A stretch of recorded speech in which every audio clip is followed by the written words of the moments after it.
आज पाहूया सामाजिक विचारांची जत्रा, समस्येचा विचार की धुरळा. नमस्कार, मी डॉक्टर रेखा काळे. जत्रेत हरवलेलं पोर या मालिकेच्या 5व्या भागात आपलं स्वागत करते. आत्तापर्यंत आपण वेगवेगळ्या जत्रांमधून फिरलो. कधी पाश्चात्तीकरणाच्या जत्रेत गेलो, कधी राजकीय विचारांच्या जत्रेत गेलो, आणि प्रत्येक वेळी आपला एकच प्रश्न होता: आपण जत्रेत फिरतोय की जत्रेत हरवतोय? आज आपण आणखी एका मोठ्या जत्रेत प्रवेश करणार आहोत. ती आहे सामाजिक विचारांची जत्रा. सामाजिक विचार म्हणजे काय? सोप्या भाषेत सांगायचं झालं तर समाजाबद्दलचा विचार, समाजाच्या भल्यासाठीचा विचार. समाजामध्ये काय चांगलं आहे, काय चांगलं नाही, कुठे समस्या आहेत, कुठे अन्याय आहे, कुठे विषमता आहे, कुठे संधी कमी आहेत, कुठे शिक्षणाची गरज आहे, कुठे आर्थिक अडचणी आहेत, कुठे सांस्कृतिक प्रश्न निर्माण झाले आहेत. हे सगळं पाहणं म्हणजे सामाजिक विचार. आणि खरं तर समाजाबद्दल विचार करताना आपल्या मनातला पहिला उद्देश काय असायला हवा? समाजाचं भलं. हे अगदी स्वाभाविक आहे. पण समाज म्हणजे एकसारख्या माणसांचा समूह नाही. आपल्या समाजामध्ये वेगवेगळे स्तर आहेत. काही लोक आर्थिकदृष्ट्या सक्षम आहेत, काही मध्यमवर्गीय आहेत, काही आर्थिकदृष्ट्या दुर्बल आहेत. काहींना उत्तम शिक्षणाची संधी मिळते, काहींना ती मिळत नाही. काही लोक सामाजिकदृष्ट्या प्रभावशाली असतात, काही लोकांना आपला आवाज पोहोचवणंही कठीण जातं. आणि हे फक्त भारतातच आहे असं नाही. जगातल्या जवळजवळ प्रत्येक समाजामध्ये काही ना काही प्रकारचे सामाजिक स्तर आपल्याला दिसतात. म्हणून जेव्हा आपण सामाजिक विचार म्हणतो तेव्हा त्यात खूप मोठं क्षेत्र येतं. कधी संस्कृतीचा प्रश्न येतो, कधी शिक्षणाचा, कधी आर्थिक परिस्थितीचा, कधी सामाजिक न्यायाचा, कधी समानतेचा, कधी स्त्री-पुरुष संबंधांचा, कधी परंपरा आणि आधुनिकतेचा, कधी वैचारिक प्रगल्भतेचा. आणि या सगळ्या गोष्टी समाजाशी जोडलेल्या आहेत. पण इथेच मला एक अत्यंत महत्त्वाचा प्रश्न विचारायचा आहे. आपण सामाजिक समस्येचा विचार करतोय की त्या समस्येभोवती उठलेल्या धुरळ्याचा?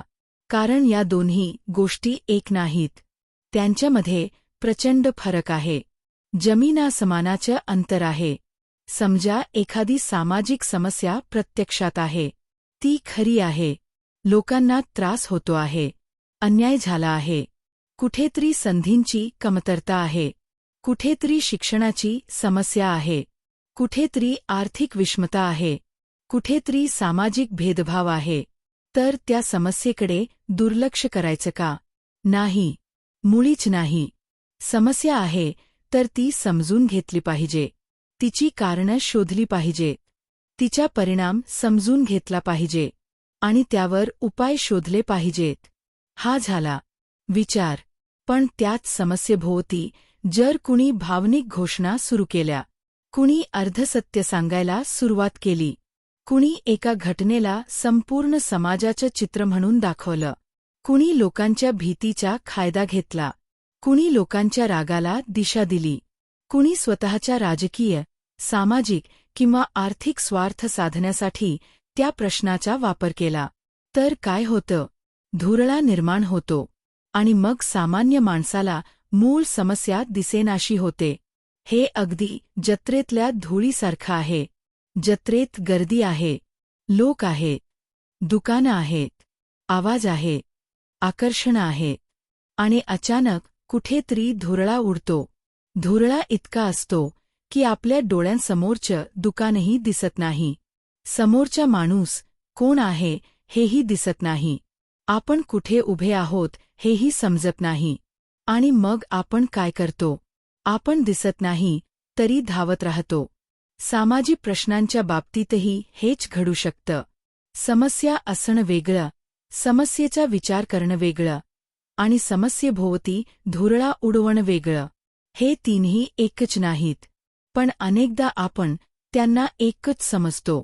समजा शिक्षणामध्ये एखादी खरी समस्या आहे. आपण ती तपासू शकतो.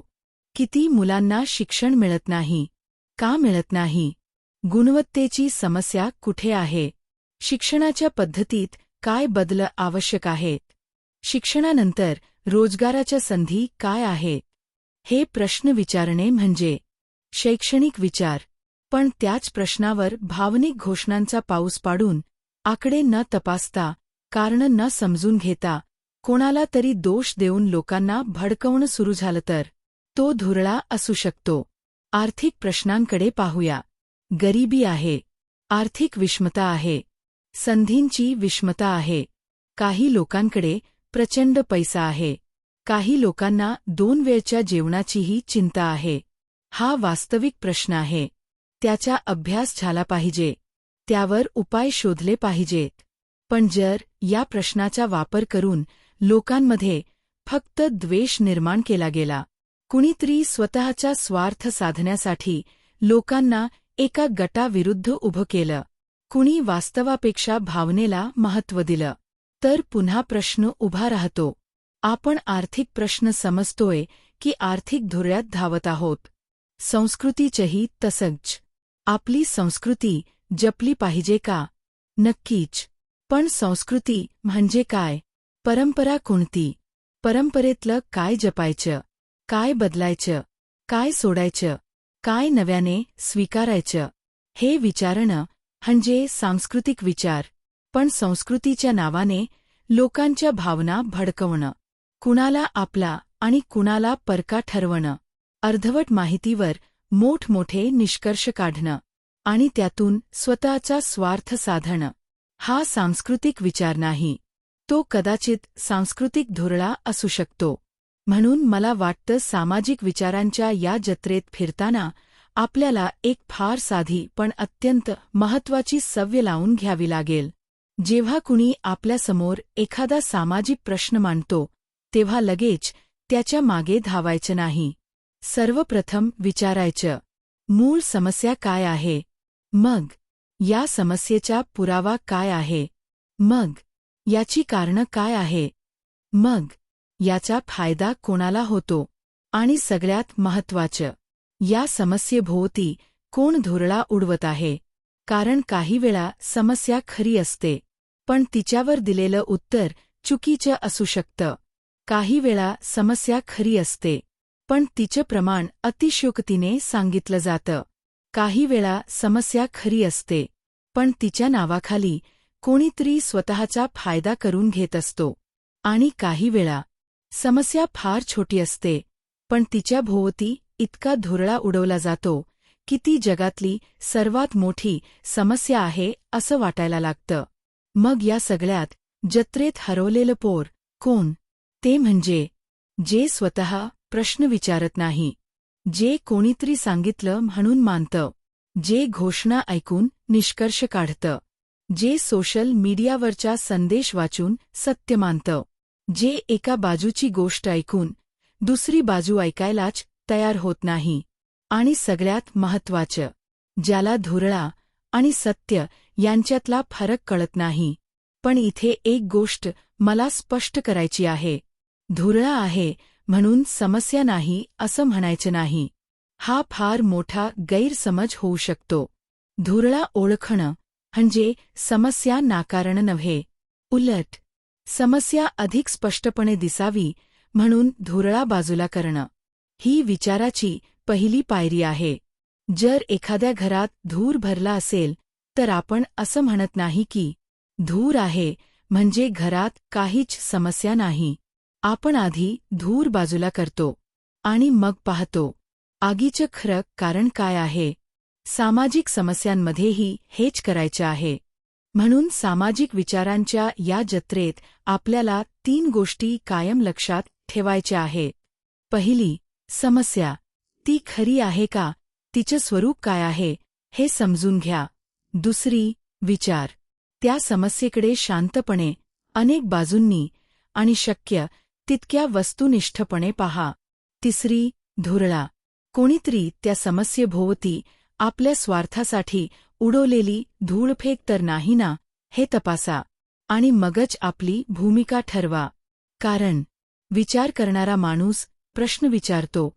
धुळ्यात हरवलेला माणूस फक्त प्रतिक्रिया देतो. विचार करणारा माणूस पुरावा शोधतो. धुळ्यात हरवलेला माणूस घोषणा शोधतो. विचार करणारा माणूस दुसरी बाजू ऐकतो. धुळ्यात हरवलेला माणूस स्वतःच्या बाजूचाच आवाज ऐकतो. आणि म्हणूनच विचार आणि धुरळा यांच्यामध्ये जमीनासमानाचा फरक आहे. आता पुढे आपण सामाजिक विचारांच्या या मोठ्या क्षेत्रात थोडं अधिक आत जाणार आहोत. कारण सामाजिक विचारांची अनेक अंग आहेत. त्यात सांस्कृतिक अंग आहे, शैक्षणिक अंग आहे, आर्थिक अंग आहे, वैचारिक अंग आहे, आणखीही अनेक अंग आहेत. आणि प्रत्येक अंगामध्ये काही प्रत्यक्ष समस्या आहे. त्या समस्यांवर काही विचार आहे. आणि त्या समस्यांभोवती काही वेळा स्वार्थी लोकांनी उठवलेला धुरळाही आहे. मग पुढच्या भागांमध्ये आपण एक एक करून हे पाहूया.